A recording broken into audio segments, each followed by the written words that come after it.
Assalamualaikum warahmatullahi wabarakatuh. My name is Nandeza Maulani, semester 4. Here I want to convey a little material that I know about social linguistic. Jadi saya akan menjelaskan tentang social linguistic, yaitu kajian yang menyusun teori-teori tentang hubungan masyarakat dengan bahasa. Mengapa demikian? Karena ditinjau dari istilah asal katanya, sosiolinguistik, berasal dari kata sosiologi dan linguistik. Sosio adalah masyarakat dan linguistik adalah kajian bahasa. Sosiolinguistik mengkaji keseluruhan masalah yang berhubungan dengan organisasi sosial perilaku bahasa. Tidak hanya menyangkut pemakaian bahasa saja, melainkan juga sikap-sikap bahasa. Sosiolinguistik mengacu kepada pemakaian data kebahasan dan menganalisis ke dalam ilmu-ilmu yang lain menyangkut kehidupan sosial, mengacu kepada data kemasyarakatan, dan menganalisis ke dalam linguistik. Dan yang kajian sosiolinguistik yang pertama, sebetulnya apa saja yang menjadi objek kalian atau ruang lingkup dari sosiolinguistik? Menurut Dittmar 1976 dalam Chair dan Agustina 2014 halaman 5 memaparkan bahwa pada penelitian sosiolinguistik terdapat 7 elemen yang merupakan masalah utama yang dikaji dalam sosiolinguistik. Beberapa 7 aspek tersebut, yang pertama adalah identitas sosial penutur.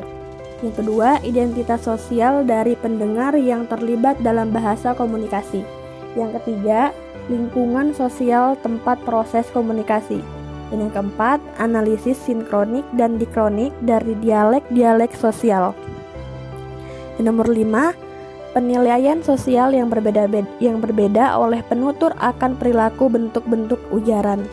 Dan yang keenam, tingkatan variasi ragam linguistik. Dan yang terakhir adalah penerapan praktis dari penelitian sosiolinguistik. Kajian yang kedua, menurut Al-Wasilah 2008 berpendapat bahwa sosiolinguistik dibagi menjadi 5 sudut pandang pemakaian bahasa. Yang pertama, stilistika, pragmatik, analisis wacana, etnografi komunikasi, dan variasi bahasa. Dan variasi bahasa dalam linguistik yaitu bahasa tidak hanya dipahami sebagai tanda saja, tetapi juga dipandang sebagai sistem sosial, sistem komunikasi, dan sebagai bagian dari kebudayaan masyarakat tertentu.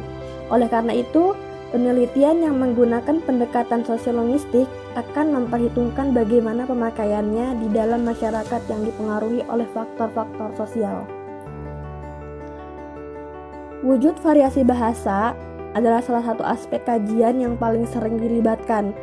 Variasi bahasa adalah bentuk-bentuk berbeda dari suatu bahasa yang tetap memiliki pola-pola bahasa induknya.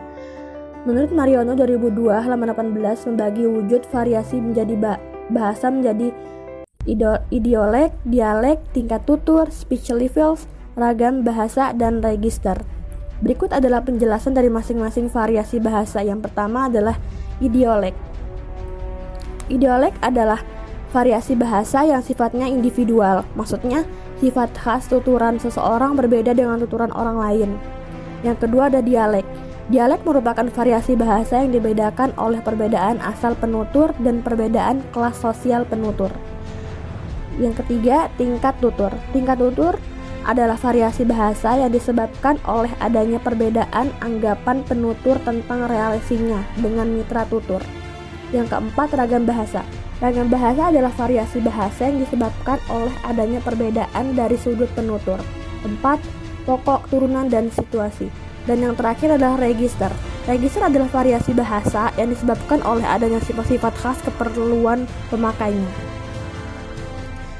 Di sini ada jenis-jenis sosiolinguistik. Yang pertama adalah sosiolinguistik varian, sosiolinguistik sinkron, dan sosiolinguistik historis. Sosiolinguistik varian adalah tipe ini bertugas mempelajari sosiolek, yaitu varian linguistik yang muncul dalam kelompok sosial yang berbeda karena alasan seperti usia. Dan sosiolinguistik sinkron yaitu jenis tugasnya menganalisis cara situasi sosial atau sikap orang itu sendiri mempengaruhi bahasa dan membuatnya menghadirkan nuansa dan variasi. Sosiolinguistik historis juga dikenal sebagai diakronis. Ia bertanggung jawab untuk melihat bagaimana suatu bahasa telah berubah. Yang keempat adalah sosiolinguistik korelasional, membela bahwa kelompok sosial muncul sebelum bahasa, dan sosiolinguistik interaksional atau sosiolinguistik interpretif ini bertentangan dengan sosiolinguistik korelasional dan menafsirkan bahwa bahasa membantu pembentukan kelompok sosial. Dan yang terakhir adalah sosiolinguistik tradisional, mencoba melihat bagaimana fakta sosial menghasilkan fenomena linguistik yang berbeda. Di sini juga ada kompetensi sosiolinguistik. Kompetensi sosiolinguistik adalah kemampuan yang dimiliki seseorang untuk berkomunikasi apapun situasinya melalui ekspresi bahasa. Maybe that is for me. Thanks for your attention. Wassalamualaikum warahmatullahi wabarakatuh.